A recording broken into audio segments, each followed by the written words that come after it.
Assalaamu calaykum. Kusoo dhawow Halsheeg Channel ee YouTube-ka. Waa qiso dhacday sanadku markuu ahaa 1421 Hijriyada Nabiga sallallahu calayhi wasallam. Qisadan ayaa waxa ay ka dhacday suuq ku yaala gudaha magaalada Riyaad ee dalka Sacuudi Arabiya. Qisada ayaa waxa ay ku dhacday mid ka mid ah sheekhayaasha u dhashay dalka Sacuudi Arabiya. Waxay u dhacaysaa sida tan.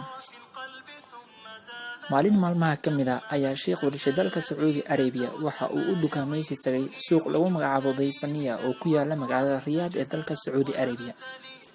Suuqan ayaa inta badan waxaa lagu iibiyaa waxyaabaha aadka u qaaliga ah. Maalin walba waxa uu dukaamaysi taga boqolaal qof oo rag iyo dumar isla socda ah si ay u iibsadaan alaabta qaaliga ah ee taala suuqaasi. Mar allaala markii sheekhani uu tagay dukaanka suuqaasi weyn isla markaana uu ka soo dukaamaystay oo uu ka soo iibsaday wixii uu doonayay ayuu waxa uu rabay inuu soo baxo. Mar qura waxa ay liisu qabteen mid ka mid ah haweenkii ama dumarkii u dukaamaysi tagay suuqa oo aad u xiran dhar aad u khafiif ah isla markaana jirkeeda qaybo ka mid ah ay muuqdaan. Sheekhi waa uu la yaabay goobtan waa Riyaad waa dalka Sacuudi Arabiya. Sheekhi waxa uu u soo dhaqaaqay dhanka iyo haweeneydii xirneed dharka aad u khafiifka ahaa. Waa uu u yimaaday waxa uuna ku yiraahday Rabbi miyaadan ka cabsanaynin haddii malakul mawt uu ku yimaado adigoo xaaladan ku sugan maxaad samayn lahayd?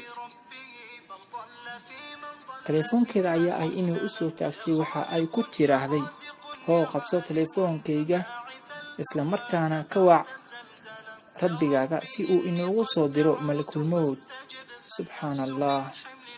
Sheekha hadalkii gabadha ayuu ka argagaxay isla markaana waxa uu u jihaystay dhanka iyo albaabkii oo uu ku socday.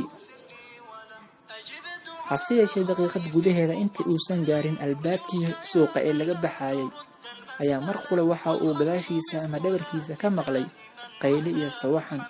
Markii uu soo eegay waxa uu arkay gabadhii uu la hadlayay wax yar ka hor oo dhulka sii dhacaysa. Dib ayuu u soo laabtay. Mar allaala markii uu soo dul istaagay waa ay geeriyootay. Yaa Allah. Sidoo kale waxaa soo xoomay oo soo yaacay soona dul istaagay dhammaan dadkii ka dukaamaysanayay goobta si ay u arkaan gabadha waxa ku dhacay. Waa uu u sheegay guud ahaan dadkii isagoo leh walaalayaal wax yar ka hor ayaan u nasteexaynayay. Hadal noocaas ah ayayna iigu jawaabtay. Dhammaan dadkii waa ay iska ooyeen, waa ay iska ilmeeyeen, goobtana waa ay isaga dareereen. Qisadeena intaas ayaan ku soo afmeeraynaa. Maanta wixii ka dambeeya waxaad ogaataa qof walba oo kula yimaada ra'yi wanaagsan ama hadal wanaagsan fadlan noqo kii ka qaata ama ka dhagaysta. Ha noqon kii ka dhagaysta ee ka taga. aad ugu mahadsan tahay si aad u hesho qisooyin diini ah isla markaana aad u hesho barnaamijyo joogto ah.